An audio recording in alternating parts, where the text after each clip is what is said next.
Hey, Talkin Fight fans. Christian coming to you from the Friday night panel with another episode of All Things Amateur Boxing. And that's where we take all things amateur boxing stories from around the world and we try to bring them to you with a special focus on the upcoming Tokyo Olympic Games. Unfortunately, Graham was unable to be with us today due to a scheduling conflict. So you're stuck with just me today. So jumping right in, our first story today comes to us from Bright Tembo in Zambia. With 135 days left to the Tokyo Olympics, three Zambian boxers, that'd be Patrick Chinyembo, Evaristo Molenga, and Steven Zimba, are among the athletes that the nation is going to be relying on to bring home a couple of medals from Tokyo. In February last year, Zambia only sent a team of three to the Dakar Athletics Tournament in Senegal. Now it was the Africa Olympic qualifier. All three of them did manage to qualify. However, chances of the three boxers repeating their performance that they put on last year are far-fetched, as their preparations for the games have not been up to standards, seemingly due to financial constraints, depending on who you're listening to here. Boxing administrator Christopher Malunga has also raised concerns over the boxers' preparedness for the Olympic Games. Malunga, who is also a boxer by the name of Oriental Quarries, boxing promotions manager, has wondered what, if anything, is being done to drill these boxers into readiness for the tournament. He was quoted as saying that we're all excited that Chinyemba, Zimba, and Malenga qualified for the Olympic Games. We're also excited that they are highly rated by the AIBA. Now, this I love. This is where it really comes out that this is a boxing promoter talking, not just a coach or a trainer here. He said that, in short, the AIBA has alerted all boxers globally who are in the same weight as our boxers to prepare adequately against the dangers of facing our boxers.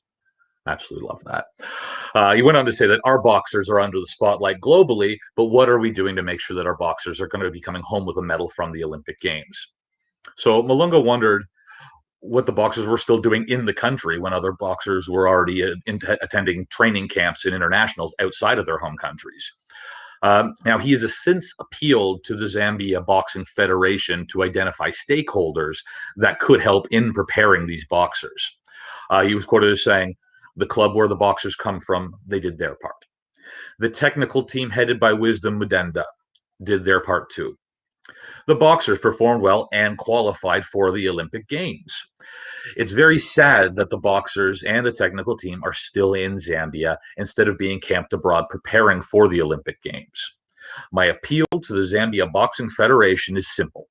Can you please approach the National Sports Council of Zambia, including the Ministry of Sport, to camp our boxers abroad? Because we are behind in terms of preparations." He went on to cite the example of the women's national soccer team, who has also qualified for the Olympic Games, who are now preparing for the games. They've been playing friendlies. But our boxers, he says, from the time that they have qualified, how many international tournaments have they attended? How many training camps have they participated in? Zero. When contacted, the Zambian Boxing Federation General Secretary Bright Chomba said that the federation, the government, and the National Olympic Committee of Zambia have not turned a blind eye to these boxers. Now, I won't go into the full quote here as it's long, but there was obviously some frustration happening here. And the big takeaway from his opening was that just because we haven't alerted the media doesn't mean that we're sitting on our hands. Only said it much longer than that. Chamba did say that the government was still preparing for the boxers camping. That'd be camping abroad, not the current training camp that they're in at home. He is quoted as saying, "The government is actually very serious about the three boxers, even in this second camping. They are very involved together with the National Olympic Committee. They're doing a lot.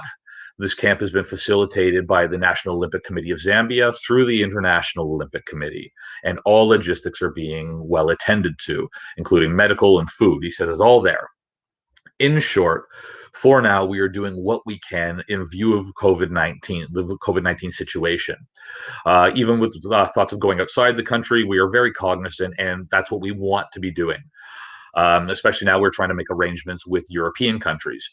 Cuba would have been best, and that's where the coach wanted to go originally. But due to COVID-19 restrictions, some countries that went there for training camps ended up quarantined and never ended up actually doing their training. But we are doing something for these boys, he was quoted as saying.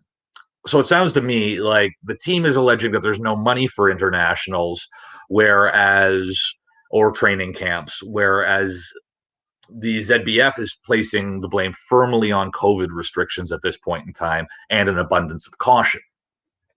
Whatever the case may be, I gotta kind of have to agree with the author here that these three athletes are not going to have the same Olympic Games that they could have had under normal training conditions, which is sad. But unfortunately, it is our new reality. And, we wish them the best, and we do hope that they do well in the upcoming Olympic Games. But time's going to be the judge on this one. Hopefully, they get some funding through their government and they're able to uh, focus on their training and function under normal training conditions, or as close to normal as they can get. Shifting focus right now, though, away from Africa and over to the UAE.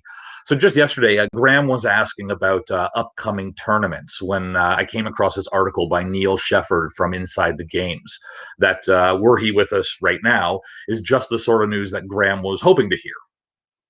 So that's good. The International Boxing Association has announced the details of a new international tournament scheduled to be held in the United Arab Emirates.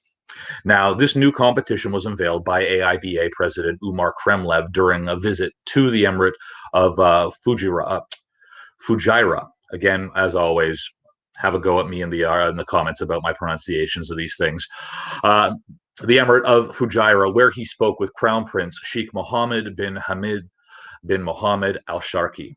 Now, a new sports infrastructure has recently been built in the Emirate, which they're saying is suitable for elite boxing events. It's good news. Now, following dialogue between Kremlev and the Crown Prince, a first test event for the tournament is scheduled for May of 2021. Kremlev was quoted as saying, "I am grateful for a productive meeting and new prospects for boxing in the Middle East." Uh, Sports events will provide a stream of tourism. It will be convenient for athletes to fly here due to good visa conditions.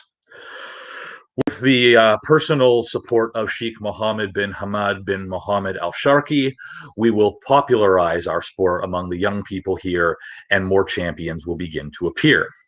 So during his visit, it was also agreed to hold boxing camps in the Emirate, while the Crown Prince spoke of big plans to develop boxing in the region as a whole. The Crown Prince himself was quoted as saying, "We are going to make a big boxing center, a boxing academy to include boxing in school and university programs as well. Boxing is a discipline that teaches one to be a patriot of their country. Together with the AIBA leadership, we are going to organize a big boxing tournament here that will popularize boxing, attract investment, and give everyone the opportunity to become a star." All good news so far. So that's great news coming out of the United Arab Emirates. And what I'm hoping to see out of this is kind of a general, East meets West situation. Geographically speaking, tournaments held in the Emirates should attract fighters from Europe and Asia pretty easily. This of course is going to be dependent on just how good their visa situation actually turns out to be. Either way, it's a new tournament to look forward to. And that's really what's going on in the world of amateur boxing today. So, as always, make sure you like, subscribe. If you have anything that you want to see covered on this channel, boxers that you'd like to see us feature, or amateur events that you'd like to see us cover, put them in the comments down below. We're always keeping an eye out for that sort of thing. And we will talk to you again tomorrow. Have a good one.